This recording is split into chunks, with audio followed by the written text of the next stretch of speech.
delighted to be joined on the show tonight by the writer, director, editor, and star of new found footage horror hit The Outwaters, Robbie Banfitch. Hi, Robbie. How are you doing? I'm good. Got my coffee. Thanks very much for joining us tonight, and congratulations on the movie. It was great. I was sent a screener from Screenbox. Was lucky enough to be one of those that got the kind of early access, especially being out with the States, where we've not got the fortune of a release just yet. And I watched it again today with I think you sent us a screener as well, and it was my fifth watch of it. Oh God.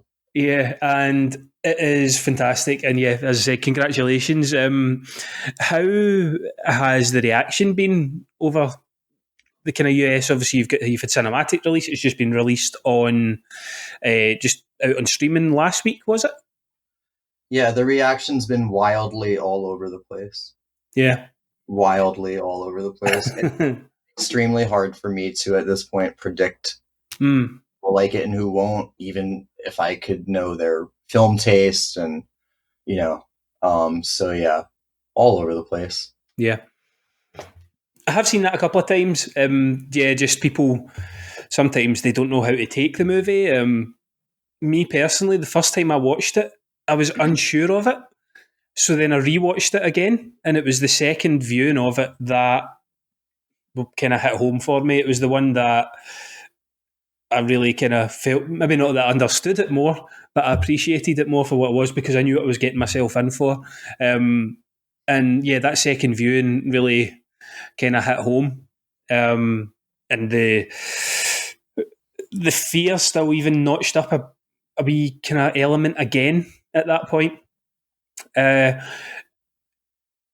Certainly online anyway, there's been a lot of, we're going by Twitter, there's a lot of positive response, and I think you retweeted Mike Flanagan giving the movie praise as well, which is quite a big thing. He's one of my personal favourites. Are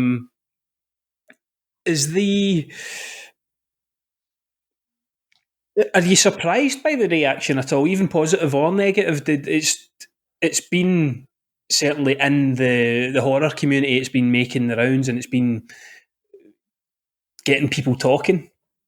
Most of the criticisms on the negative side, I saw all throughout test screening, and right. I made different choices, so none of that's a surprise. What I am surprised by are certain things that I work, like, in my opinion, carefully to make sure weren't criticisms, like the diegetic music thing. Mm-hmm. So like the songs in the first half, for example, are listened to by the characters.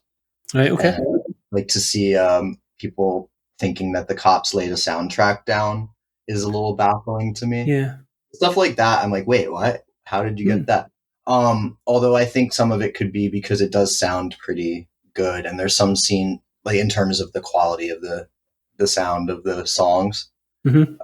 And then there's some scenes where it does cut from shot to shot, but it doesn't necessarily sound like the song itself cuts, even though it does. So certain things like that. But yeah, in terms of just criticisms overall, I was expecting some of that.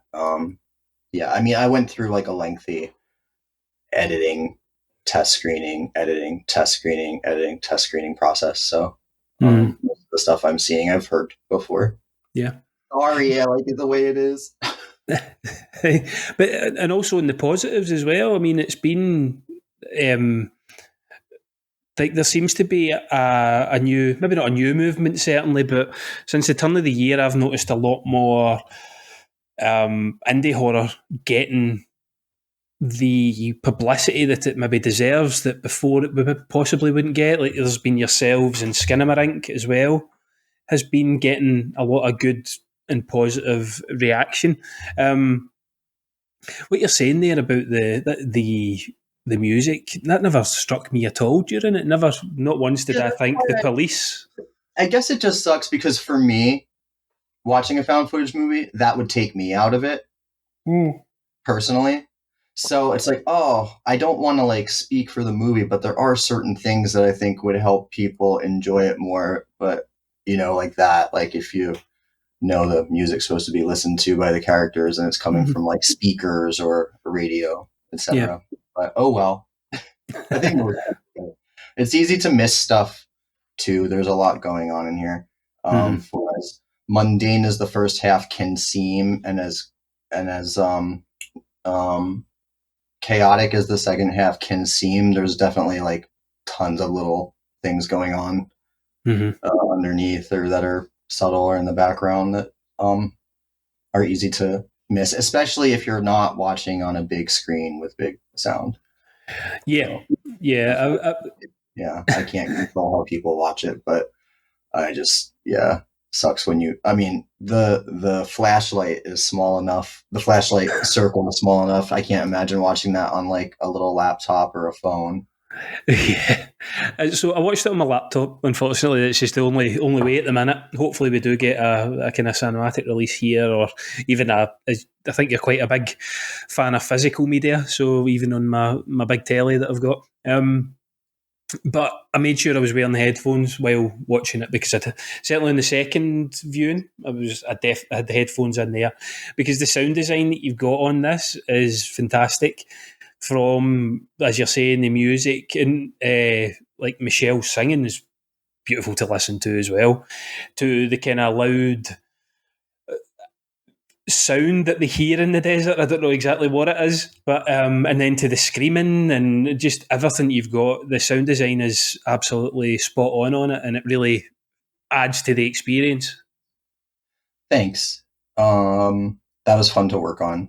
It was just like lots and lots of editing and experimenting and playing around with sounds. So I would say that's one of the things I'm proudest of with the movie, because I haven't really delved too far into sound design previously. Right, and you done that yourself as well? Yes. Nice. Out of necessity. Out of necessity, had no money for a sound designer. Fair enough, but yeah, it sounds great, and it really does give that extra layer to it. Just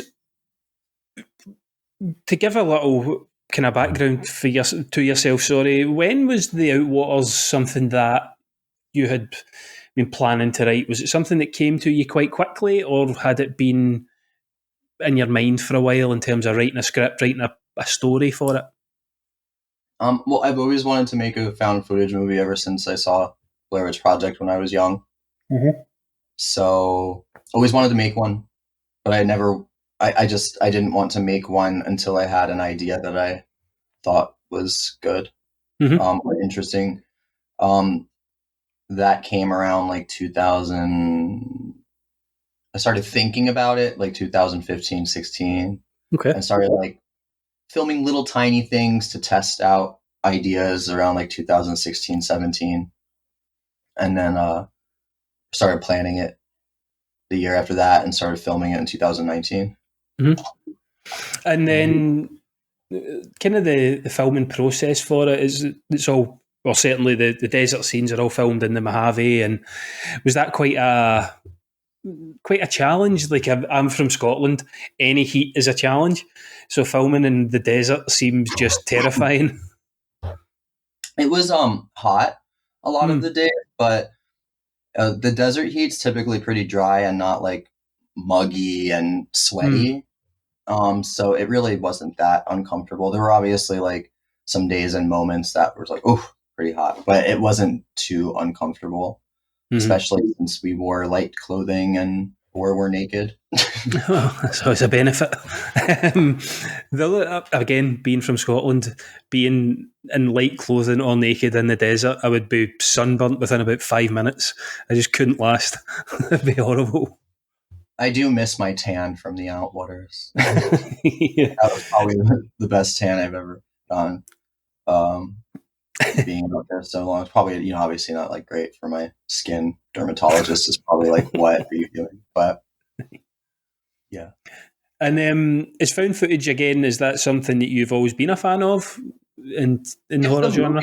if I like the movie, I just think of it as like any other movie. If the movie's good, then yeah. But it's not something where I'm like seeking out found footage movies. I seek out killer animal movies. Right, okay. Like Lake Placid and things like that? Or? Yeah, like not the Sci-Fi Channel stuff, but like anything, yeah, like Lake Placid or Cujo, Cocaine Bear. Like I'm down for all that. But found footage is a genre where I'm like going to try to watch a bunch of it. It's just I like it if I think it's well done. Mm-hmm.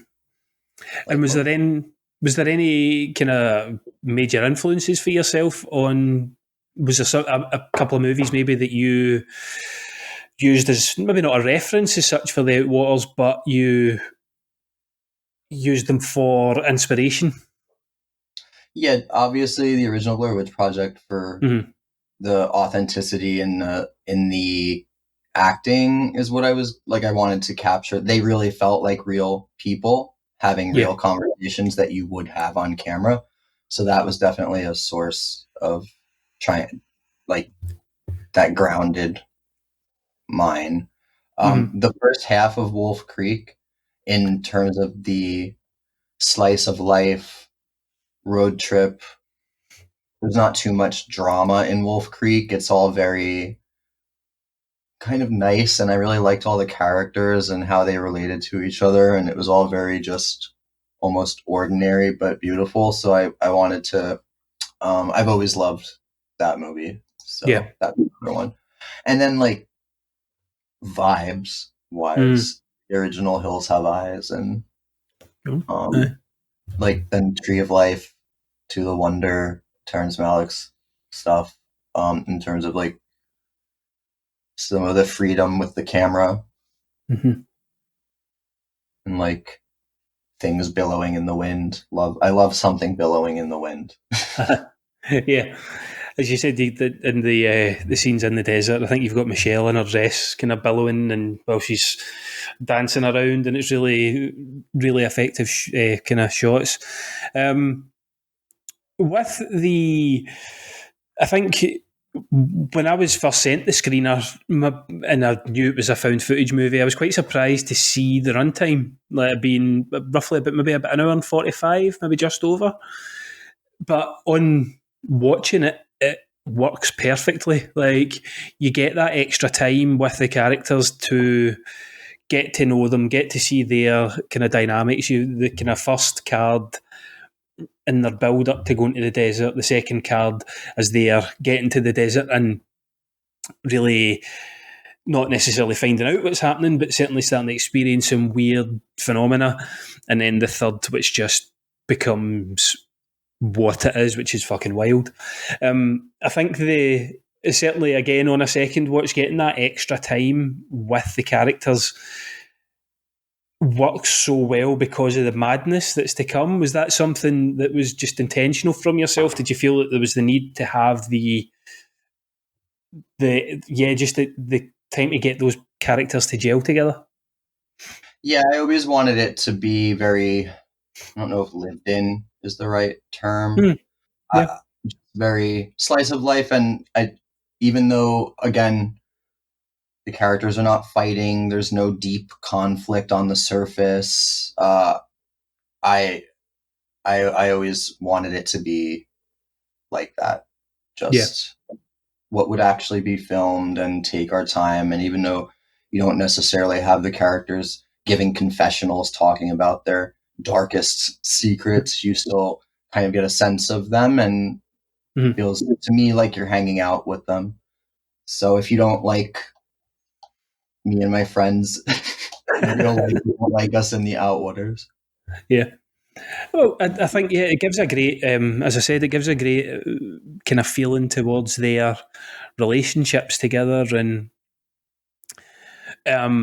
obviously once they start experiencing the weird stuff, there's a little bit of tension, but nothing that fully blows up into a full blown argument. They all seem to have a good understanding of each other. They're there trying to shoot the music video together, and one thing I would say as well is that some of the shots you get when it starts to get into the Mojave at night, like the sunset kind of over I think it shoots like hills or something in the Mojave, and you've got there's two very specific shots. One before the shit really hits the fan, and it's the guy standing with the axe, and then another part, I think, during the kind of camera setup of some sort, and just that sunset and over the Mojave, just the beautiful kind of cinematography there. It was fantastic. Well, thanks. I tried to make it pretty. Yeah, it was, and it was great.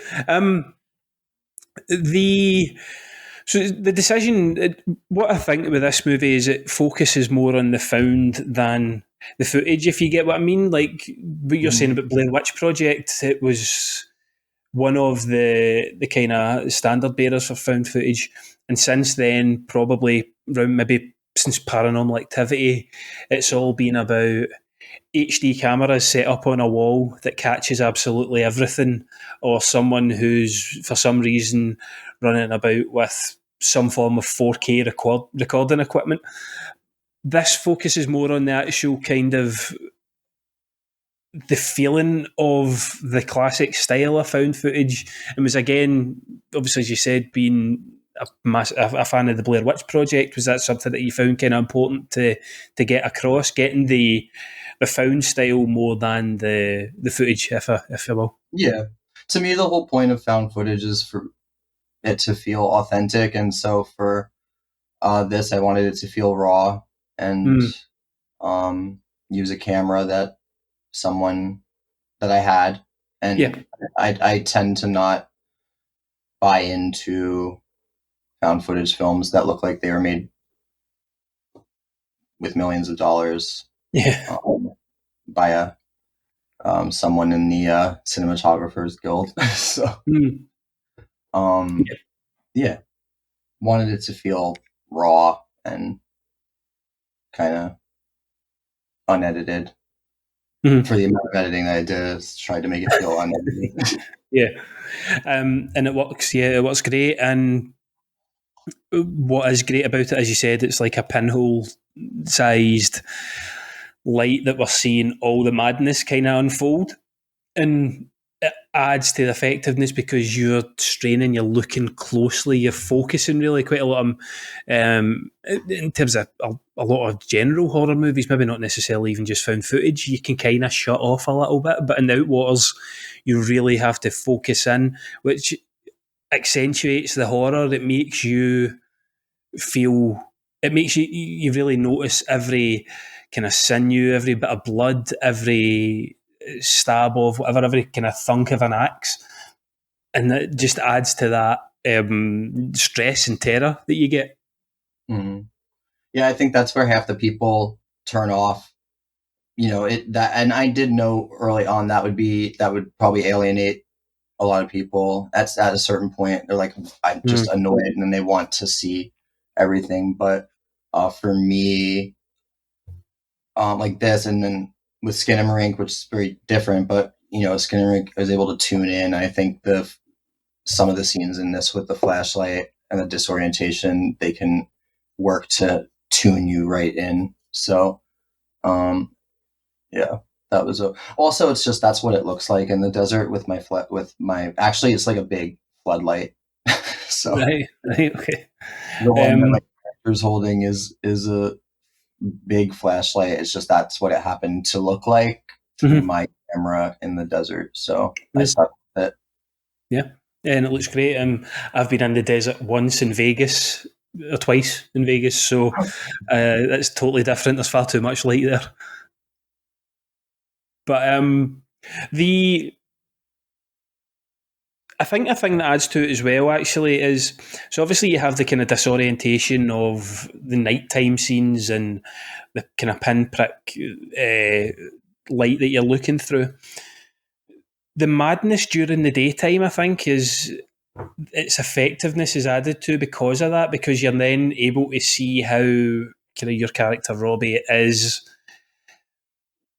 He's just kind of descending into something that we don't understand. He doesn't understand, and he's clearly terrified by it. There is worm-like things that I'm not 100% sure of what I've seen. He also starts responding to, or starts like calling out for help to a kind of group of donkeys. You're watching his descent during the daytime, which I think is really affecting because of what you can't see at night. Yeah, he's going through it. Going up through donkeys. Aye. No, there's actually a lot of the horrors in the daytime. I think it may feel like less, but a lot of the horrors in full broad daylight, and I'm not hiding things, especially the last 10 minutes. Well, I like that day night thing. Mm-hmm. Yeah, the last 10 minutes, we won't go kind of full spoilers, but it was, I think the way it kind of cuts to the finale, it is really striking. Wasn't what I was expecting, I'll be honest, but it was fantastic. And have you seen, I think with a movie like this where there's kind of a bit of ambiguity as to what's exactly going on, have you seen kind of fan theories and things like that? Have you read any online? Are you interested in that, about hearing what people what their opinions are of it? Or not opinions, but what their thoughts are? No, it's very fun to read what the people that are trying to figure out or saying what it means to them or what they think is happening. That's very fun for me to read. Mm-hmm. I built the whole movie with the central idea and designed everything around that. So everything that happens is very much by design. However, I also did that knowing that you're supposed to be looking at compromised, like my character didn't film everything. There's going to be missing pieces. Mm-hmm. Obviously, the nature of the threat makes a lot of what's happening possibly untrustworthy or disorienting. So I also knew all of that, and that people would be able to take away different theories and not necessarily be wrong, even if they're different than their friend's theory, etc. So yeah, that's been fun to read. Yeah. Some very elaborate theories that I'm learning some things about what's in my movie and what certain things mean that I didn't know. I won't say what, but yeah, I'm like, oh, didn't know that represented that. Yeah. And yeah, that just adds to its rewatchability, because people will go back, and if they have their theory, they'll be looking for little cues or little hints that maybe backs them up or plays down what they think, in which case they'll then maybe move on to another theory, and it's got that level of rewatchability as well, I think really adds to it. Looking at the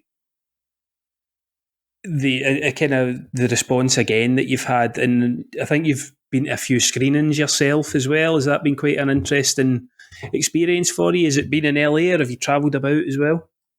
I saw it with a theater at 3 film festivals. Right, okay. And I've seen it now in theaters because I would do Q&As. And normally I wouldn't watch the whole movie again, but last night I went with my friend who had not seen it, so I stuck around. I'm honestly, it's just very cringy for me. If you can imagine just watching myself make all those like noises, and it's just very cringy and awkward. And I think it's pretty awkward for the audience too. I think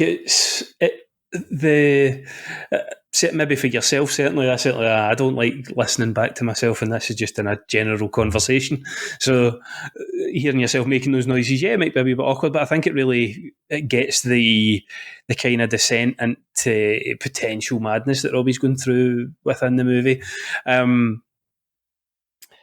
Another thing, the donkeys, were they just there, or was that something set up?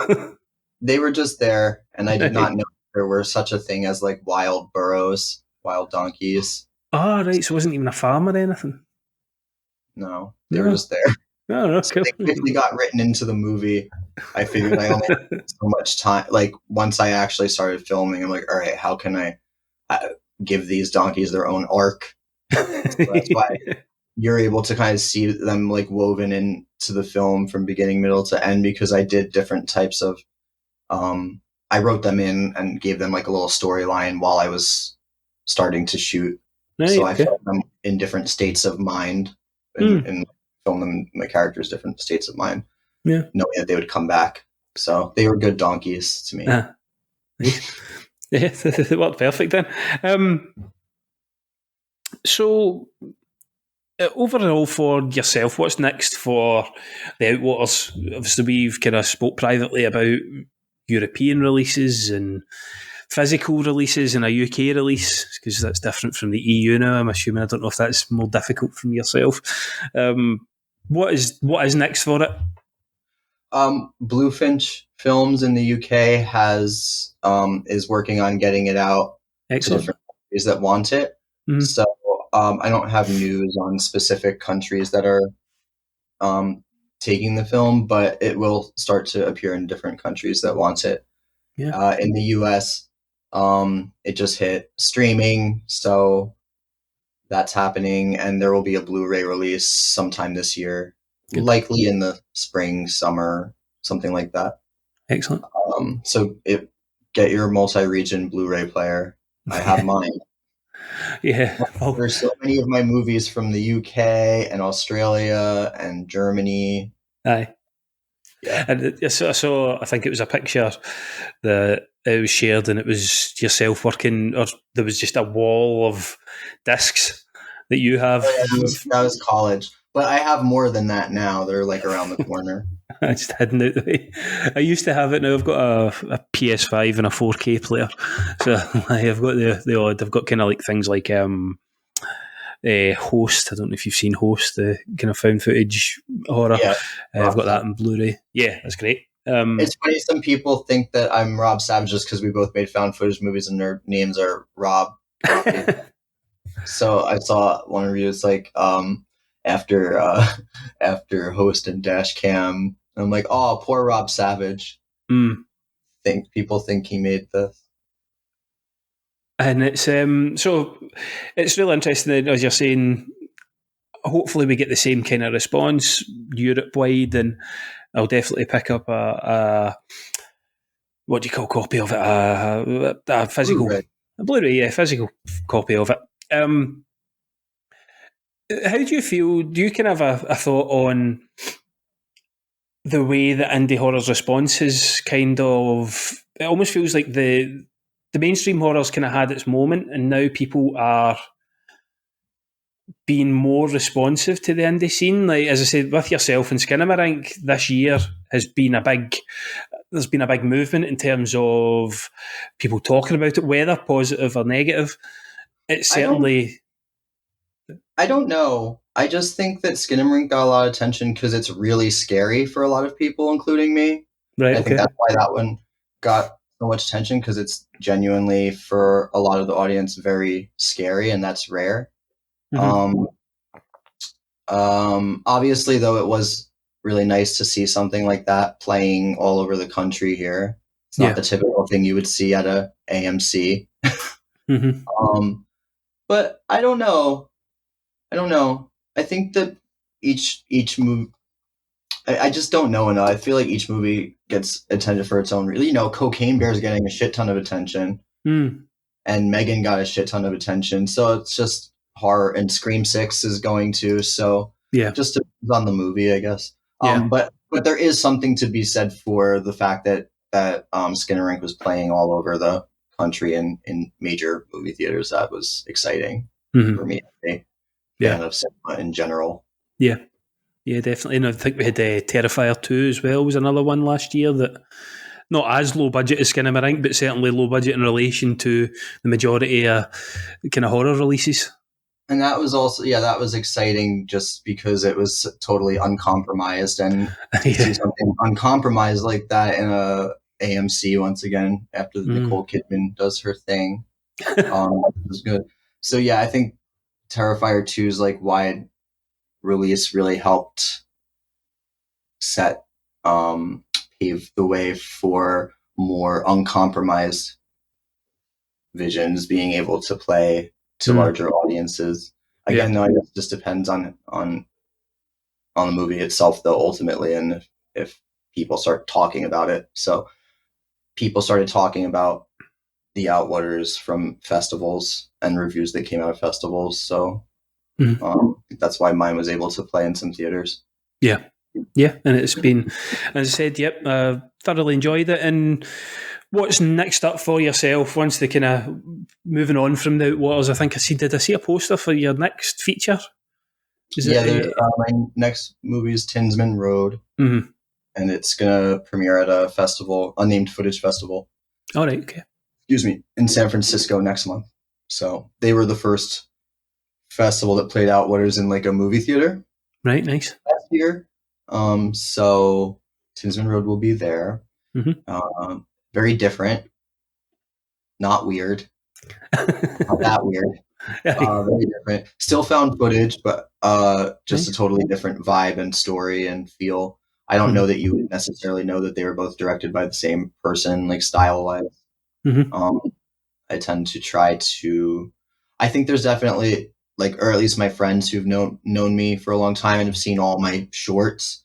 Right, they definitely sense the things that stick, the threads and the themes and the types of things I do in my movies, but I'm not so sure. Those are my friends that have been seeing my stuff my whole life, so yeah, nice. And I'll definitely check that out, having seen the Outwaters. And is there anywhere that people can get your shorts to watch? Are they on YouTube, anything like that? Not really. There's a couple, but nothing that I'd be like.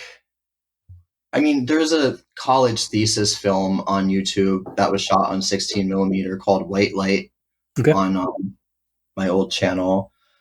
That was a college thesis film, and it was never officially finished. So like the score is temporary, and the sound's a little bit like. I mean, it's like a college thesis film made in 2006 and 2007, so it's a little rough in terms of like the sound. Mm-hmm. But it is shot on 16, and it's very beautiful looking, and it definitely has that like mood flowy thing going on. Mm-hmm. People can watch that if they're interested. And nice. I do aim to, when I have money, get some of my stuff transferred and upload it for fun, like my middle school and high school movies. Also just so I can like save them, because most of them are on VHS tapes. Right, okay. Yeah, definitely then. So you want them kind of backed up in some way, shape or form. Well, thanks very much for joining us tonight. We're going to let you go. It's been great chatting to you face to face, and just thank you for the movie. I've absolutely loved it, and I can't wait to get the hard copy, and good luck with whatever more promotion you've got in Tinsman Road as well, man. Thank you, and I'll keep the Twitter updated with where the movie is going to next in terms of countries and releases, etc. So people can just follow the Outwaters on Twitter. And I also always recommend and promote other horror movies, big and small, because I'm a horror boy. I love it. Yeah, of course. Robbie Banfitch, thanks very much. Thank you.